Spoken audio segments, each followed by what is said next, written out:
Hello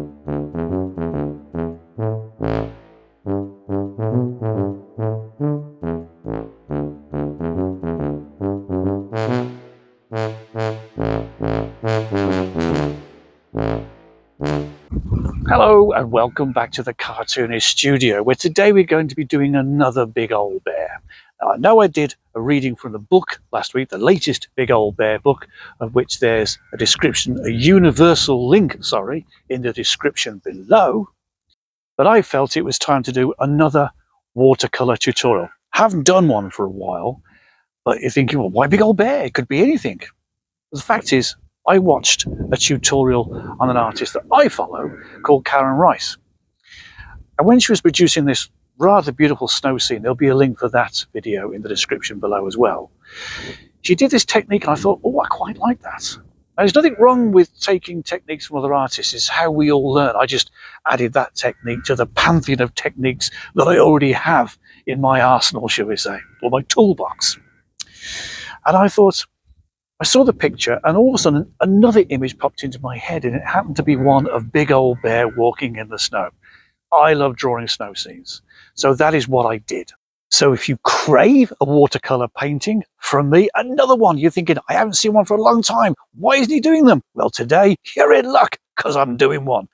So should we go and see how I can mess up a perfectly good winter scene? Let's do that. Okay, so we start the painting off with a very, very wet wash, because the top half of the painting is going to be wet in wet, and it'll take a little bit of doing, so going to need to have it very, very wet, as Karen Rice said. Now, although I said I'm following her techniques, I'm following it loosely and adding little bits of my own, i.e. I will add little bits of my technique into hers. So the first colour I'm using is quite a darkened wash of cadmium yellow. I then bring in some burnt umber, and also if you do watch the video you'll notice that she says with the successive layers of the trees make the colour thicker or creamier, shall we say, and because that's what these are. These stalks are going to be trees, but because it's wet in wet they blend in quite nicely with the other colours and give a nice feeling of distance.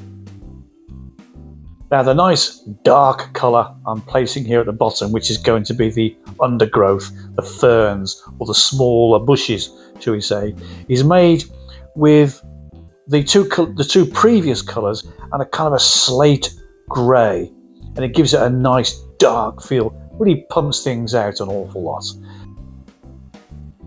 Now here's an example of how Karen's technique and mine differed. She used a watercolour sponge to dabble a few little bit of leaves up the top there. I just use my brush, a very, very small brush, and dabble some leaves up there. This next bit is definitely her technique. I've seen other artists use it as well, but she says to get a plastic card, any kind of card like that. I use an old bank card, and to scrape through, and it goes right through the colours and brings back the white or the base white, and it produces these lovely white trees that you get in winter woodlands. Once again, our techniques slightly differ. I'm putting in very, very thin branches and twigs sticking out of the underbrush just to help it a bit. Now here was a mistake I made. I always start with the sky. Why I didn't here, I don't know. I always start with the sky, build a nice pale wash and put everything on top of it. For some reason, I got so excited about this background with the trees, I completely forgot.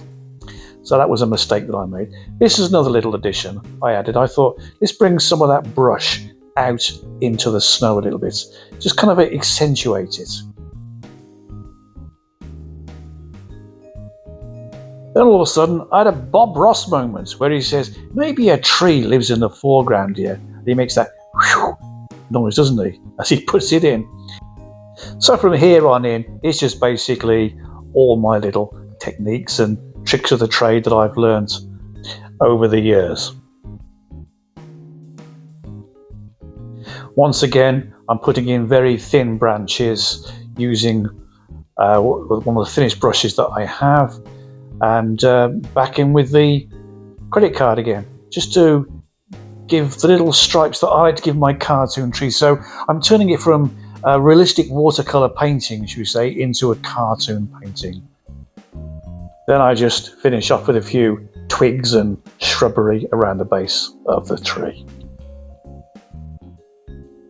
Now we go in with some very pale cobalt blue, just to give an indication of shadow. Right, now we're moving into the actual characters themselves, starting off with Big Old Bear. Now, Big Old Bear will go into 3 shades of this kind of brown. We start off with the same colour that I use for the base of the tree line, which is cadmium yellow. When drawing or colouring any of my characters in watercolour, I always maintain that I do it with a drip line, as best as I possibly can. Also, what differs in my painting as opposed to a normal standard watercolour painting is, for this one, I've used solely gouache. Some people pronounce it gouache, I don't care. Gouache is what I call it. So once I've got the drip line down there, I then dry the brush off and just run it along the bottom and just pick up the ink, or the paint that is lying there. Then I wet the brush and I draw a line, dry the brush off again, and then go back over. And it gives that light, the light that's hitting Big Old Bear coming in from the left. I then do that along with the face as well. And it's a nice way of getting a bit of light and shade in there. Then, using the same cadmium yellow, I work on the 2 little mischievous mice.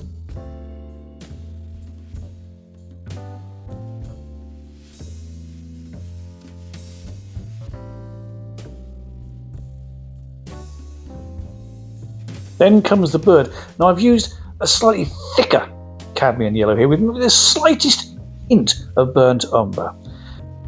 And with even more burnt umber, I create the 3rd and final shade of Big Old Bear. And this is obviously the sort of bottom shadow.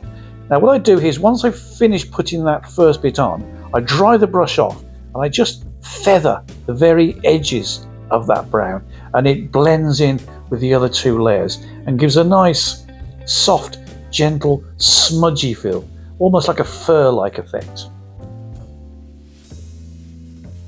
Now, in all fairness, the rest of it is just going to be a lot of pretty much the same. Putting on layers, putting on extra layers, blending in, and God knows what else. So I'm going to speed it up, and I'm going to tell you a little story. A couple of years ago, quite a few years ago, me and the Kalashnikov kid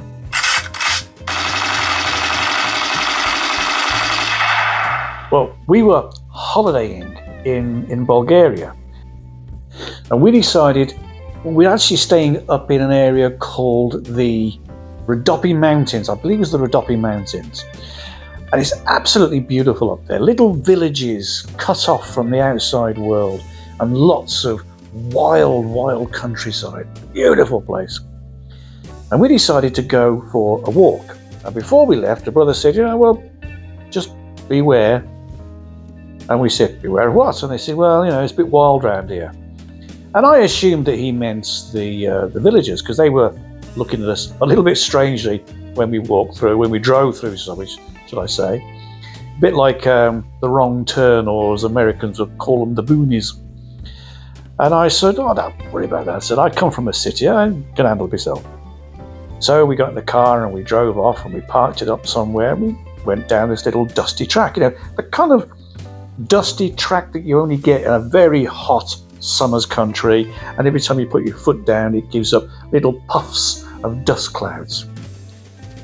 But we carried on walking and taking in the relentless blue sky, not a cloud in sight.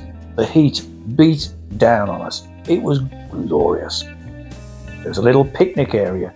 We stopped there for a chat and a little drink before moving on. We noticed that when we were walking along this track, there were horses' hoof prints. I was just noticing these prints, and I noticed another print, a big print. I thought, I recognise that, I've seen that on TV programmes. So I nonchalantly mentioned, I said, are those bear prints. She said, probably. I said, probably? What do you mean, probably? Are there bears around here? She said, yeah, there's bears in Bulgaria. There's bears and there's wolves. There's all sorts up here. I said, we're walking in it. We looked down again and I noticed that these horses' hoof prints carried on. They went past the bear prints. I thought they've either gone that way and the bear came afterwards, or they're not bothered because they know the area. They know the bears aren't a problem. So I started thinking back over all the things I'd learnt about bears, and I realised that you don't really see them unless they're near water. They can go fishing and what have you. So I thought, well, we're okay because there's no water. So we walked on for a while longer, and I mean a very short while longer. Then I heard the sound of a babbling brook, a river, small river. I thought, right, okay. Well, no, maybe we're still okay because the horse's prints carried on going. I thought maybe we're okay because they'll only really attack you if they feel threatened or they've got young. We should be okay. And that's when I noticed the horse's hoof prints stopped and these little versions of the big bear print were there. I thought, oh my God, it's got young with it. So we're near a river, there's a bear with young. The horse has obviously decided it's time to go home and gone. And we're just about to talk or say something else when I noticed there were other prints there. I looked down, she looked down, she went, wolf. I went, wolf prints, we got bears, we got wolves, the horses have gone, it's time that we leave. I said, now we need to turn around in an orderly fashion and just make our way calmly back towards the car, which is about a mile away. Back calmly towards the car. Well, calm doesn't exactly describe what we did. A mad dash of panics and screams, lots of screams, probably a fair bit of crying as well. But then again, that was just me.